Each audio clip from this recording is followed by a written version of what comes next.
The double jeopardy loophole, escaping murder charges. Twice.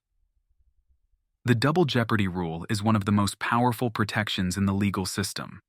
It states that if a person is acquitted, found not guilty, of a crime, they cannot be retried for the same crime, even if new evidence emerges later. Criminals have used this to literally get away with murder, sometimes confessing afterward with no consequences. One of the most famous cases of this loophole being exploited was Harry Alleman, a notorious hitman for the Chicago outfit.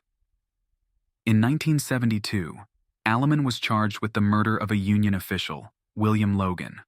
Witnesses testified that Alleman shot Logan execution style in front of his home. But Alleman's mob connections helped him rig the trial. His associates paid $10,000 to the judge, who then declared him not guilty.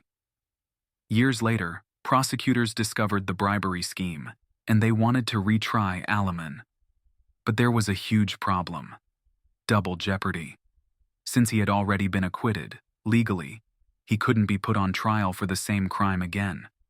However, prosecutors made a groundbreaking argument.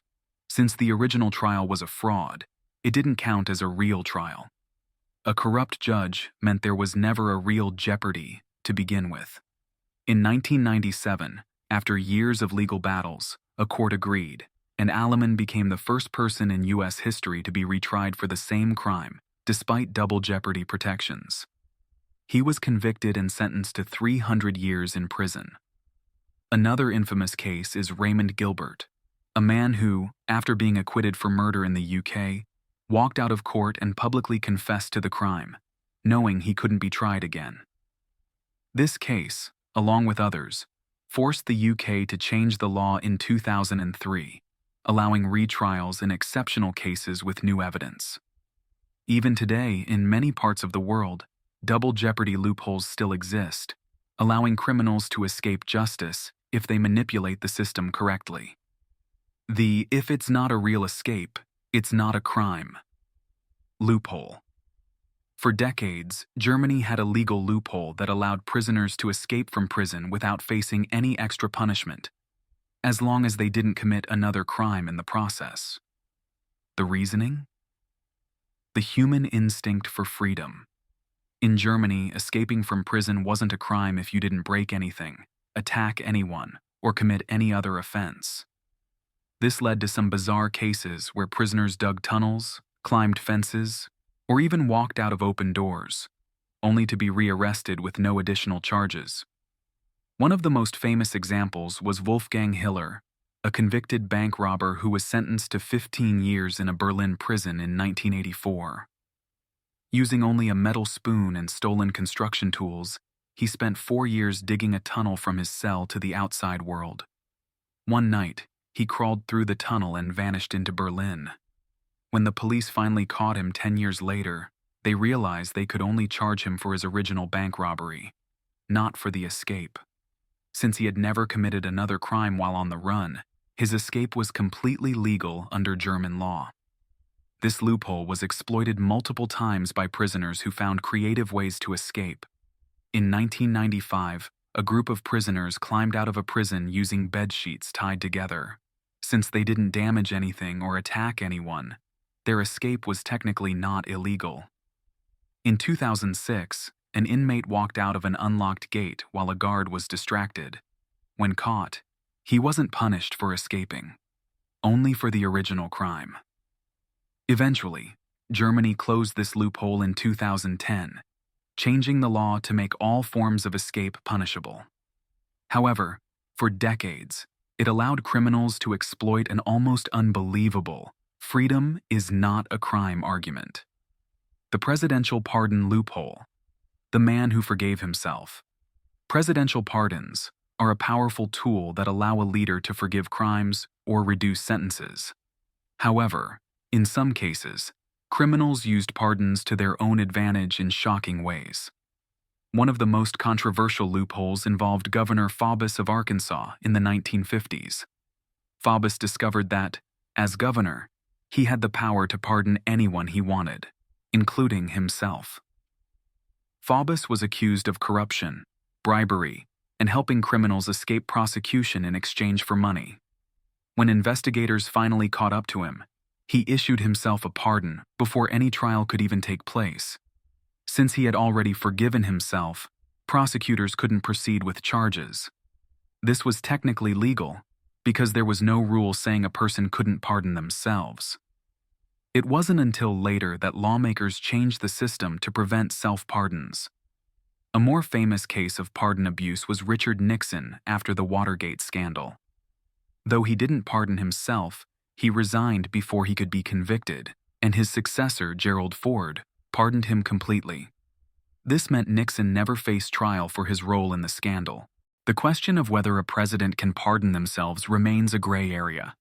In theory, a U.S. president could commit a crime and then issue themselves a pardon, escaping punishment entirely. This loophole has never been tested, but it remains one of the most controversial possibilities in modern law. The missing body loophole. No corpse, no conviction. One of the most famous loopholes in criminal law is no body, no crime, which means that if prosecutors can't find a dead body, they can't prove a murder happened. For years, criminals exploited this loophole by ensuring victims' bodies were never found, making it nearly impossible for police to charge them with homicide. One of the most notorious examples was John George Hay, a British serial killer in the 1940s. Hay murdered at least 6 people, but instead of burying their bodies, he dissolved them in acid, leaving no physical evidence. When police investigated, they found no corpses, so they couldn't immediately prove murder. Hay almost escaped justice, but he made a critical mistake. He kept personal belongings of his victims, which helped convict him. However, many other criminals successfully used this loophole, forcing legal systems to adapt. Today, some places have no body laws, allowing murder convictions even without a corpse if there's enough evidence. However, in many jurisdictions, this loophole still exists, making it one of the most chilling legal gaps ever exploited. Bank robbery receipt. Loophole. No proof, no crime. One of the strangest loopholes criminals have exploited is the lack of direct evidence in financial crimes, especially when robbing banks. The key here? If a bank didn't officially record a robbery, in some cases, the legal system wouldn't recognize the crime. A famous case occurred in Japan in 1968, known as the 300 million yen heist. A man disguised as a police officer stopped a bank vehicle carrying a huge sum of cash. He told the bank employees that their van had been rigged with explosives and that he needed to move it to a safer location. Panicked, the employees stepped out of the vehicle, allowing the fake officer to get in and drive away with all the money. The twist? Since no weapons were used and no official robbery report was filed before the getaway, the criminal escaped legal prosecution. Even though the crime was clear, the law required direct evidence linking a suspect to a robbery. And since the criminal left no fingerprints, no recorded threats, and no eyewitness identifications, the case remained unsolved. Even stranger, in Japan, the statute of limitations for robbery was 15 years at the time. When those 15 years passed, even if the criminal confessed, he couldn't be charged. This means that to this day, the person responsible for one of Japan's biggest bank heists legally got away with it. The marriage to the victim loophole, evading sexual assault charges. For decades, in many parts of the world, there was a legal loophole that allowed men accused of sexual assault or rape to escape punishment, simply by marrying their victim. This loophole was based on outdated laws that prioritized family honor over justice. It stated that if a man married the woman he assaulted, the crime would be wiped from his record, and all legal proceedings would be dropped. A horrifying example of this took place in Morocco in 2012, when a 16-year-old girl named Amina Falali was forced to marry her rapist under this law. In Moroccan society, a woman losing her virginity before marriage, even through assault, was seen as shameful, so families would force victims to marry their attackers to restore honor. Unable to bear the trauma, Amina took her own life months after the forced marriage. Public outrage led to Morocco abolishing this loophole in 2014, but similar laws still exist in some countries today, allowing rapists to avoid punishment if they marry their victims. The diplomatic immunity loophole, crimes without consequences. Diplomatic immunity is meant to protect foreign diplomats from unfair legal prosecution in other countries, but some criminals have used it to commit serious crimes without consequences. One of the most shocking cases happened in New York City in 1983, when a diplomat from Guinea, Fode Mohammed Souma, was caught trafficking heroin into the U.S. He was arrested, but as soon as he claimed diplomatic immunity, the courts were forced to drop the case. He was immediately released and sent back to Guinea, where he never faced justice. Even worse, in 1997, a Georgian diplomat named Giorgi Makaradze was involved in a high-speed crash in Washington, D.C. that killed a 16-year-old girl. Witnesses saw him driving drunk at 80 miles per hour, but because he had diplomatic immunity, he could not be arrested or prosecuted under U.S. law. Only after massive political pressure did Georgia waive his immunity, allowing the U.S. to put him on trial. But in most cases, diplomats accused of crimes, including assault, murder, and even human trafficking, have used this loophole to escape punishment by simply returning to their home countries. Some nations have refused to extradite their diplomats, meaning they live freely even after committing horrific crimes. Despite some reforms, diplomatic immunity remains a major loophole, and it continues to be abused by criminals in diplomatic positions today. The self-defense setup loophole, creating a legal killing. Most legal systems allow people to defend themselves from an attack, including using lethal force. However, some criminals have manipulated this law by deliberately provoking an attack, then killing their victim legally. One of the most disturbing examples of this occurred in Florida in 2012, when a man named Michael Dunn shot and killed 17-year-old Jordan Davis during an argument over loud music. Dunn claimed he felt threatened, even though Davis was unarmed and inside his car. Dunn used Florida's Stand Your Ground law, which allows people to use lethal force if they reasonably believe they are in danger. He argued that he thought Davis had a gun, even though no weapon was ever found. For months, this loophole protected Dunn from conviction, and his case nearly ended in an acquittal. Only after massive public outrage and a retrial was he finally convicted of first-degree murder. In other cases, criminals have deliberately provoked fights, knowing that if they killed the other person, they could claim self-defense and walk free. In some U.S. states, this loophole still exists, allowing killers to escape justice simply by manipulating self-defense laws. The corrupt juror loophole, buying your way out of prison. One of the oldest and most dangerous loopholes in the legal system involves jury tampering, where criminals bribe jurors to deliver a not guilty verdict. A famous example occurred in New York City in the 1990s, when mob boss John Gotti, known as the Teflon Don, used jury tampering to escape conviction multiple times. In 1986, Gotti was on trial for racketeering and murder, but his associates secretly bribed a juror with $60,000. The juror deliberately caused a deadlock, forcing the judge to declare a mistrial.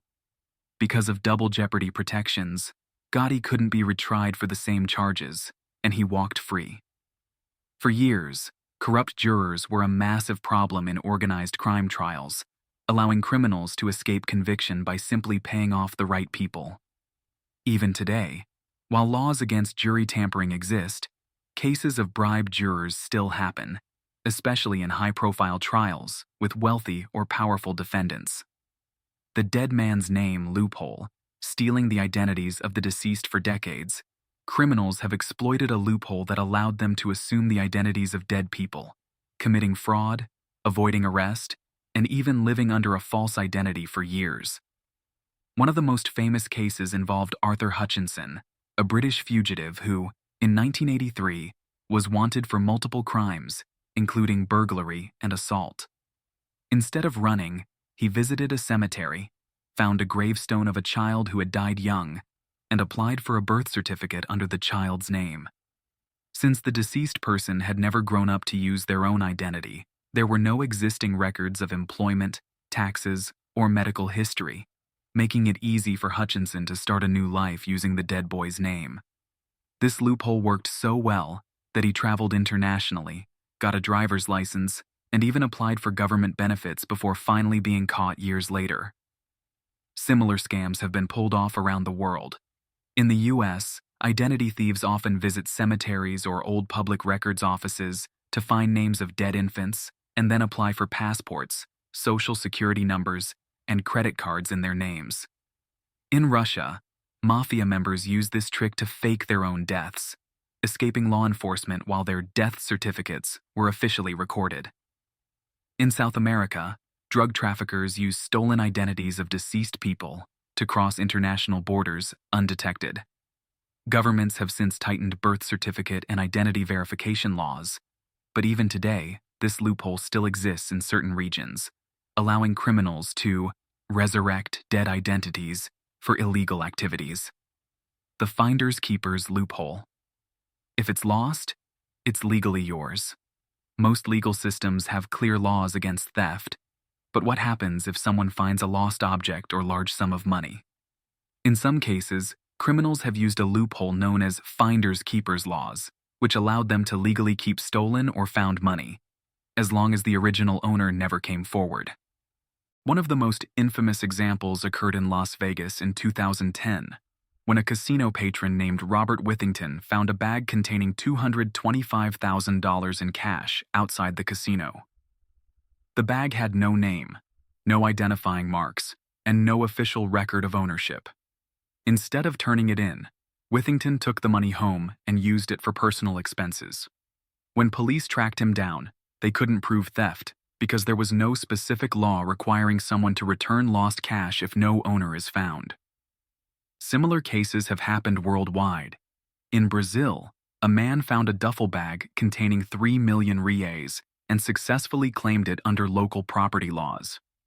In Japan, lost property laws allow someone to claim ownership of lost items if the owner doesn't report it missing within 6 months.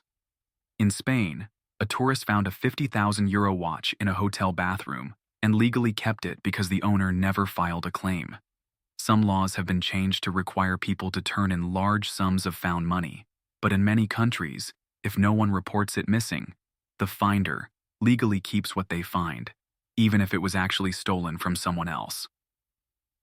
The accidental tax haven loophole, paying zero taxes legally. One of the most exploited loopholes in history is the accidental tax haven loophole, where businesses and the ultra-rich legally avoid paying taxes by exploiting technicalities in tax laws. A shocking case involved Apple, which used a legal loophole to store billions of dollars in offshore bank accounts in Ireland to avoid U.S. taxes. By structuring their company in a way that technically didn't belong to any one country, they legally paid almost nothing in taxes for years. Another famous case involved Amazon founder Jeff Bezos, who in 2007 and 2011 legally paid zero federal income tax, despite being one of the richest men in the world. How? He claimed business losses on paper, despite Amazon making profits. He used tax credits meant for low-income individuals. He reinvested profits into company growth, which allowed him to write off expenses. This loophole isn't just for the ultra-rich. Some criminals have used fake businesses to declare losses that never happened, reducing taxable income, transfer money offshore to countries with low tax rates, register companies in places with zero corporate taxes, like the Cayman Islands or Panama. Governments have tried to crack down on tax loopholes, but even today, billions of dollars remain hidden in tax havens, legally untouchable by authorities. The speed limit reset loophole, never getting a speeding ticket. In some countries, traffic laws have loopholes that allow drivers to completely erase speeding offenses simply by resetting their speed before passing a camera or checkpoint. One of the most famous cases occurred in Italy in 2016, when a wealthy businessman was caught driving at 150 miles per hour on the highway. However, he knew of a loophole in the traffic camera system. If a car slowed down just before a speed camera and then sped up again after passing it, the system wouldn't register the violation. He argued in court that since the camera only captured one moment in time, it couldn't prove he was speeding before or after the camera. The judge agreed, and his fine was dropped. Similar tricks have been used elsewhere. In Germany, some speed cameras only record vehicles if they exceed the limit for a sustained period. A driver can slow down briefly, pass the camera, then speed up again without penalty. In the UK, some legal loopholes allow drivers to avoid speeding tickets if the police fail to send an official fine within 14 days, which means criminals sometimes avoid tickets simply by delaying paperwork. While some traffic laws have been tightened, loopholes in speed enforcement still exist, allowing some drivers to technically obey the law while still speeding. Throughout history, criminals have always found creative ways to exploit loopholes in legal systems, allowing them to commit crimes without technically breaking the law. Some of these loopholes, like double jeopardy protections and tax havens, have been partially closed, but others still exist today, allowing people to manipulate the system to their advantage. As laws continue to evolve, criminals will always look for new ways to exploit them, proving that sometimes the biggest crimes aren't committed outside the law, but within it.